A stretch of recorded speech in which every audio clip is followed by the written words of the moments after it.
ನಮಸ್ಕಾರ ಸರ್. ಶ್ರೀನಿವಾಸ್ ಅಂತ police inspector, DCRE west police station. Sir, ಇತ್ತೀಚೆಗೆ ಯಾಕೋ ಮನಸ್ಸಿಗೆ ಭಾಳ ಬೇಸರ ಆಗ್ತದೆ. ಪೊಲೀಸು ಇಲಾಖೆ ಅಲ್ಲಿ ಮತ್ತು ದಲಿತರ ಪರವಾಗಿ ಕೆಲಸ ಮಾಡೋದೇ ದೊಡ್ಡ ತಪ್ಪು ಅನಿಸುತ್ತೆ. ಅದರಲ್ಲೂ ನಾವು ದಲಿತ ಅಂತ ಹೇಳ್ಬಿಟ್ಟು ಸಾಕಷ್ಟು ಕೆಲಸ ಕಾರ್ಯಗಳೆಲ್ಲ ಮಾಡ್ಕೊಂಡು ಬರ್ತಾ ಇದೀವಿ ಸರ್. ಏನು ಅಂತ ಗೊತ್ತಿಲ್ಲ ಸರ್. ಮೊನ್ನೆ ತಾವೇ ಆದೇಶ ಮಾಡಿದ್ದೆ, ಮಾರ್ಚ್ 24ನೇ ತಾರೀಕು ಆದೇಶ ಮಾಡಿ ನನಗೆ ಉಡುಪಿಗೆ ವರ್ಗಾವಣೆ ಮಾಡಿದೆ ಸರ್. ಅದ್ರ ವಿರುದ್ಧ ನಾನು KIT ಆಡಳಿತ ನ್ಯಾಯಮಂಡಳಿ ನಾಟ್ ರಿಲೇಟಿವ್ ಅಂತ ಸ್ಟೇ ತಗೊಂಡ್ಬಿಟ್ಟಿದ್ದೀನಿ ಸರ್. ನನಗೆ ಅಧಿಕೃತವಾಗಿ ಇವತ್ತರೆಗೂ DCRE ಇಂದ ಯಾರೂ ಬಿಡುಗಡೆ ಮಾಡಿಲ್ಲ ಸರ್. ಆಯಿತಾ, ಬಿಡುಗಡೆ ಮಾಡಿದೆ ಅಂತ ಹೇಳ್ಬಿಟ್ಟು ಮಾನ್ಯ ಶ್ರೀಯುತರಾದ ಕರಿ ಬಸವನಗೌಡರು SP, ಅವರು DYSP ಹುದ್ದೆ ಮಾತ್ರ ಇರೋದು, SP ಹುದ್ದೆ ಅಲ್ಲ ಸರ್. ಅದನ್ನು ರಾಜ್ಯ ಸರ್ಕಾರದವ್ರು ಕೊಟ್ಟಿರ್ತಕ್ಕಂಥದ್ದು ಒಂದು ವರದಾನ ಅಂತ ಹೇಳ್ಬೋದು. ಅದನ್ನು ಅವರು SP ಅಂತ ನಾನೇ ನೇರ IPS ಅಧಿಕಾರಿ ಅಂತ ಬಿಂಬಿಸ್ಕೊಂಡು, ಮತ್ತು ಅವರ ಕೆಳ ಹಂತದ ಅಧೀನ DYSP ಆದಂಥ ಶ್ರೀ ಮಹೇಶ್ವರ ಗೌಡರವರು, ಅವರು ಸಹ ನನಗೆ KIT ಆದೇಶಕ್ಕೆ ವಿರುದ್ಧವಾಗಿ ಬಿಡುಗಡೆ ಮಾಡಿದ್ರಿ ಅಂತ ಹೇಳ್ಬಿಟ್ಟು ತಮಗೆ ನಕಲಿ ದಾಖಲೆ ಸೃಷ್ಟಿಸಿ ತಮಗೆ ರವಾನಿಸಿದೆ ಸರ್. ತಾವು ಸ್ವಲ್ಪ ಕೂಲಂಕಷವಾಗಿ ಪರಿಶೀಲನೆ ಮಾಡ್ಬೇಕು ಸರ್. ಯಾಕಂತ ಹೇಳಿದ್ರೆ ನಮ್ಮಂಥ ಅಧಿಕಾರಿಗಳು 20 ವರ್ಷ ಸೇವಾವಧಿ ಆಗಿದೆ ಸರ್. ಇಲಾಖೆಯಲ್ಲಿ ಯಾವುದೇ ಕಪ್ಪು ಚುಕ್ಕೆ ಇಟ್ಕೊಂಡಿಲ್ಲ ಸರ್, ಇವತ್ತರೆಗೂ ಇಟ್ಕೊಂಡಿಲ್ಲ.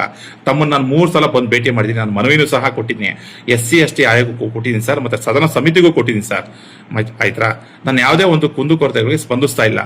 ನಾನು ಅದರಲ್ಲಿ ಕರೆಕ್ಟಾಗಿ ಪರ್ಟಿಕ್ಯುಲರ್ಗೆ 18 ಅಂಶಗಳು ಹಾಕಿ ನಾನು ನನ್ನ ಕುಂದುಕೊರತೆಗಳ ಬಗ್ಗೆ ತನಿಖೆ ಆಗಲಿ ಅಂತ ಹೇಳ್ಬಿಟ್ಟು ತಮ್ಮನ್ನ ಹಾಗೂ ನಮ್ಮ DG and IGP ಮಹಾನಿರ್ದೇಶಕರು, ಆಯ್ತಾ, ಅಲ್ಲೂ ಸಹ ಮತ್ತೆ ಎಲ್ಲ ಇನ್ನಿತರ ಇಲಾಖೆಗಳಿಗೆಲ್ಲ ಕೇಳ್ಕೊಂಡಿದ್ದೀನಿ. ಇವತ್ತರೆಗೂ ಯಾವುದೇ ಕಾರಣಕ್ಕೂ ತಾವು ತನಿಖೆಗೆ ಆದೇಶ ಮಾಡಿಲ್ಲ ಸರ್. ಮೊನ್ನೆ ಯಾವುದೋ ಒಂದು ಸಣ್ಣ ಒಂದು ಪ್ರಕರಣ ಸಂಬಂಧಪಟ್ಟಂಗೆ ಬೆಳಗಾಂ SP ಅವ್ರನ್ನ ಕರೆಸ್ಬಿಟ್ಟು ಇದು ನನಗೆ ಇದು KIT ಆದೇಶ ವಿರುದ್ಧವಾಗಿ ಮತ್ತೆ ನಾನು SC/ST ಆಯೋಗದಲ್ಲಿ ವಿಚಾರಣೆಯಲ್ಲಿ ಇರಬೇಕಾದ್ರೂ ಸಹ ತಾವು ಪುನರಾವರ್ತನೆ ಮಾಡಿ ತನಿಖೆ ಮಾಡಿ ಎಲ್ಲ ದುಂಬಾಲ್ ಬಿದ್ದು ತಾವುಗಳು ದೊಡ್ಡವರು ದುಂಬಾಲ್ ಬಿದ್ದುಬಿಟ್ಟು ಎಲ್ಲ ವರದಿ ಕೊಡಿ ಅಂತ ಕೇಳ್ತಾ ಇದೆ ಸರ್. ಎಲ್ಲಿವರೆಗೂ ಬಂತು ಸರ್ ನಮ್ಮ ಪೊಲೀಸ್ ಇಲಾಖೆ ಸರ್? ಬಹಳಷ್ಟು ಬೇಸರ ಆಗಿದೆ ಸರ್. ನನ್ನ ಕುಟುಂಬಕ್ಕೆ ಬಹಳ ಘಾಸಿ ಆಗ್ತಾ ಇದೆ. ನಾನು ಏನು ಕೆಲಸ ಮಾಡಿದ್ದೀವಿ ಅಂತ ಹೇಳ್ಬಿಟ್ಟು ಇವತ್ತವರೆಗೂ DCRE ಸೆಲ್ಲಲ್ಲಿ, ಆಯ್ತಾ, ಯಾವುದೇ ಒಬ್ಬ ದಲಿತರನ್ನು ಕೇಳಬಹುದು. ಆಯ್ತಾ, ನಿನ್ನೆವರೆಗೂ ಕರ್ತವ್ಯ ನಿರ್ವಹಿಸ್ಕೊಂಡು ಬರ್ತಾ ಇದ್ದೀನಿ. ಆದರೆ ನನಗೆ ಅಧಿಕೃತವಾಗಿ ಯಾವುದೇ ಒಂದು ಬಿಡುಗಡೆ ಆದೇಶ ತಾವಾಗಲಿ ತಮ್ಮ ಅಧಿಕಾರಿಗಳಾಗಲಿ ಮಾಡಿಲ್ಲ ಸರ್. ಮಾಡಿದ್ದೀನಿ ಅಂತ ಹೇಳಿದ್ರೆ ಅದು ನಕಲಿ ದಾಖಲೆ ಸರ್.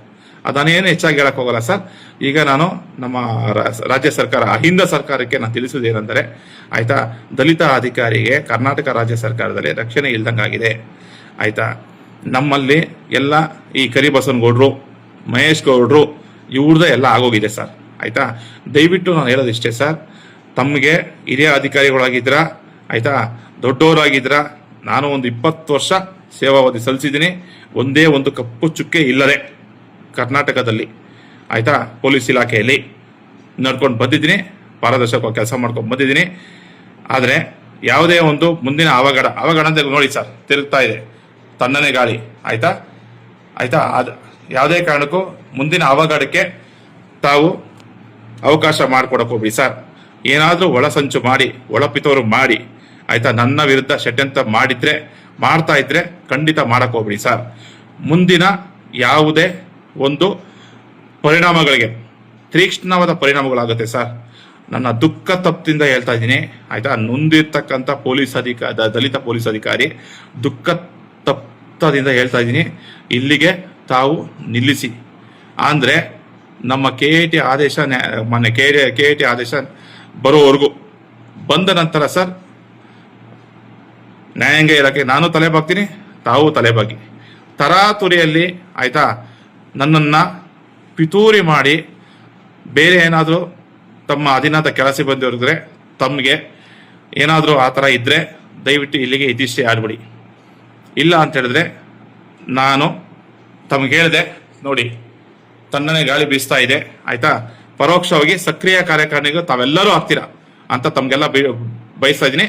ನಮ್ಮ ಕರ್ನಾಟಕ ರಾಜ್ಯ ಪೊಲೀಸ್ ಇಲಾಖೆಗೆ ಮತ್ತೆ ಗೃಹ ಮಂತ್ರಿಗಳಿಗೆ, ಮುಖ್ಯಮಂತ್ರಿಗಳಿಗೆ ಹಾಗೂ ಡಿಜಿ ಅಂಡ್ ಐಜಿಪಿ ತಾವು ಉಮೇಶ್ ಕುಮಾರ್ ಸಾಹೇಬ್ರಿಗೆ ಆಯ್ತಾ, ದಯವಿಟ್ಟು ಇದು ಮನವರಿಕೆ ಮಾಡ್ಕೊಂತೀರಾ ಅಂತ ಅನ್ಕೊಂತಾ ಇದೀನಿ. ಯಾವುದೇ ಅವಘಡ ಸಂಭವಿಸಿದ್ರೆ ನೇರ ತಾವೇ ಹೊಣೆಗಾರರು.